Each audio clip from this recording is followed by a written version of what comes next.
turning a cold lead into a hot lead. How's it done? You're about to find out. Hey, I'm Brandon Lewin from BrandonMLewin.com. Hope you guys are doing wonderful today. I'm going to show you today really how to take that cold lead into a hot lead. It's a big question that people are always asking me, and we're going to do this specifically using social media. Because the cold calls are really just becoming obsolete, they're not relevant anymore, and social media has really given us this opportunity to prospect in a different way and really focusing on building the relationship and not worrying about how to get your foot in the door, because it's actually become quite simple. So there are the three out of the four major social media sites, and the ones we're going to talk about today and these next few videos are going to be on LinkedIn, Twitter, and Google+. Facebook is one of the other four major social media, but it's really not geared towards prospecting and doing these type of approaches and activities that we're going to talk about today. So we're gonna completely put that to the wayside. Facebook is great for other marketing purposes, just for not this specific type of tactic. All right. Now that we are going to focus on those three social media sites, each channel has its own unique approach. However, there's a common strategy in how to do this. Let's review that. First and foremost, you need to define your audience. Who is your audience? Is your audience, is it CEOs? Is it business owners? Is it both? Is it principals of companies? Is it vice presidents? Is it the CTO? Is it the CIO? Is it the IT director? Define what the position of that person is. Define the company that they work for. What's the size? You can do that in two different ways, or both, and which those are defined by revenue size and also employee size. That's going to be very important. Also, location. Where are these people located at? Are they in Chicago? Are they in Boston? Are they in New York? Are they in LA? Are they in Miami, Seattle, Vancouver, Spain, Russia? Wherever they might be, you need to define the audience that you're approaching for each one of those areas. And that's going to be very important. And write this down. That's also imperative, because it's going to take it out of your head and put it on a piece of paper, and we're going to reference it quite a bit. So you don't have to remember it. Of course, you'll probably remember it if you're always thinking about it, which I'm assuming if you're in this role and you're looking to do this, you're absolutely thinking about it. But write it down. It's really, really helpful. If you define your audience, you're going to want to move into what type of value are you going to bring to that person. This is an important part of the strategy. What type of value are you going to bring to them right away, immediately? If you meet that person today, tomorrow, what can you do for them to make their lives better, to make their business lives better, personal lives? What can you do?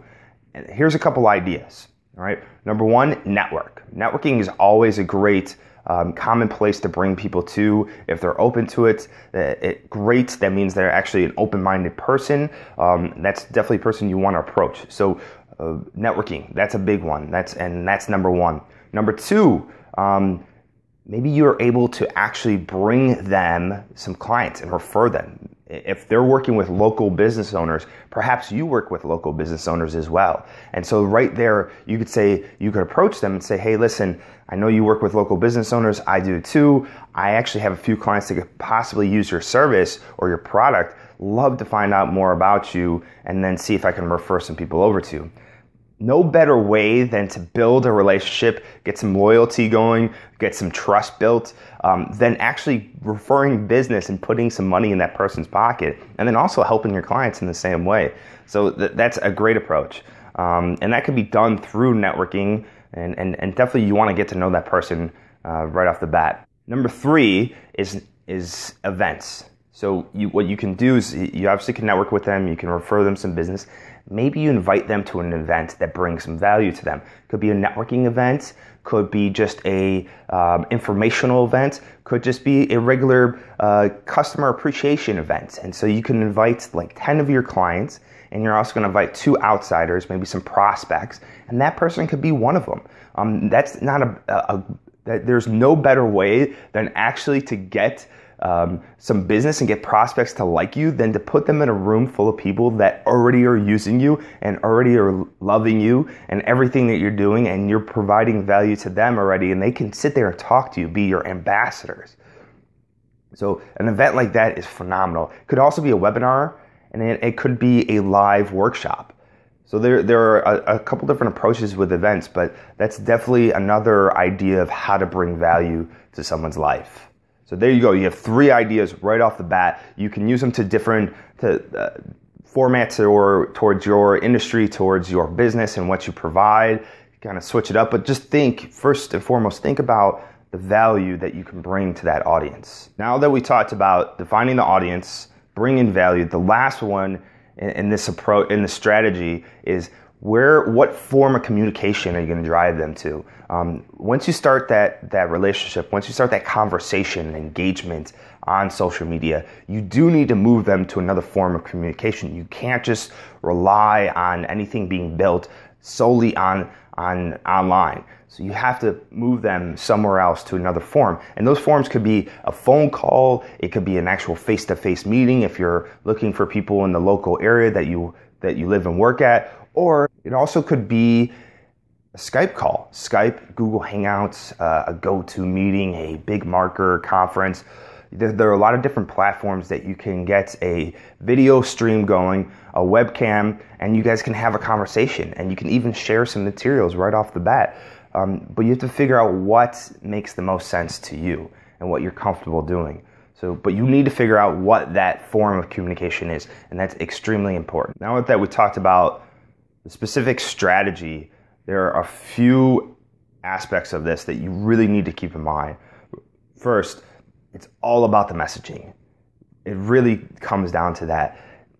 If you're genuine and you're looking to really help that person, to bring some value to them, to do something and to better their lives, they're going to see that, and it's going to really shine through in what you do and how you talk and everything from your website to your profile. That alone, you will get a number of wins. You'll be winning a lot with your prospecting. You will get a lot of people who will want to sit down and talk with you. On the flip side, if you come off pushy, salesy, someone who's just not bringing any value to that person whatsoever, and is really just, in a sense, spamming them, you're going to lose a lot, and you're going to lose quite a bit. And you're not going to get people who are going to want to sit down and talk with you. I get this all the time. Probably you guys have experienced this too. Going to LinkedIn. When you go to LinkedIn, what you'll see is that people are now sending you spam messages, and I get this all the time. And so it's really just not a good approach. You're not going to get anything out of it. When it's done properly and you approach it really well, I have personally seen a 50% response rate.